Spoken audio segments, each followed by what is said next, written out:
আমি মোদী ডাঙৰীয়াক ধন্যবাদ জনাইছোঁ যে তেওঁ আমাৰ অসমীয়া জাতিৰ সত্তাক সদায় প্ৰতিনিধিত্ব কৰা ডক্টৰ ভূপেন হাজৰিকাৰ জন্ম শতবাৰ্ষিকী বুলি কৈ তেওঁ 13 ছেপ্টেম্বৰত আহিলে। জন্ম শতবাৰ্ষিকী 8 ছেপ্টেম্বৰৰ পৰা 13 ছেপ্টেম্বৰলৈ তেওঁৰ সুবিধামতেই তাৰ যিটো উদযাপন সেই উদযাপন তেওঁৰ সুবিধামতেই অসম চৰকাৰে পিছুৱাই দিলে 8 ছেপ্টেম্বৰৰ পৰা 13 ছেপ্টেম্বৰলৈকে।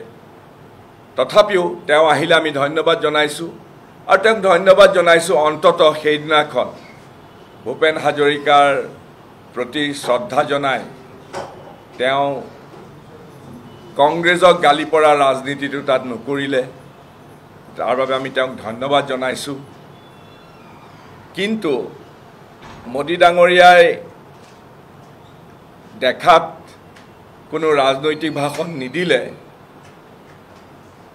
কিন্তু তেওঁলোকৰ মোদী ডাঙৰীয়াৰ নেতৃত্বাধীন এই বিজেপি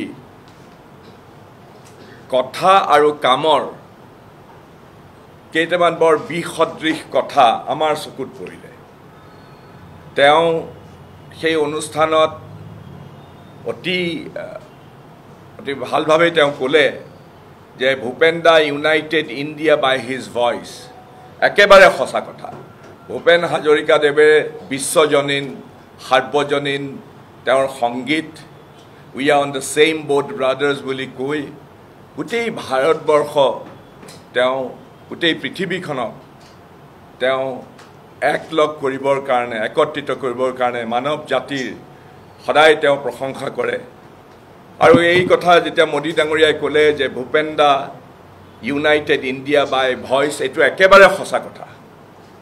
কিন্তু সেইজন ব্যক্তিয়ে এইটো কথা ক'লে, কিন্তু তাৰ বিপৰীতে বিজেপিয়ে কিন্তু সদায় ভাৰতবৰ্ষক হিংসাৰ ৰাজনীতিৰে বিভাজনৰ ৰাজনীতিৰে ভাৰতবৰ্ষক বিভাজন কৰি আছে।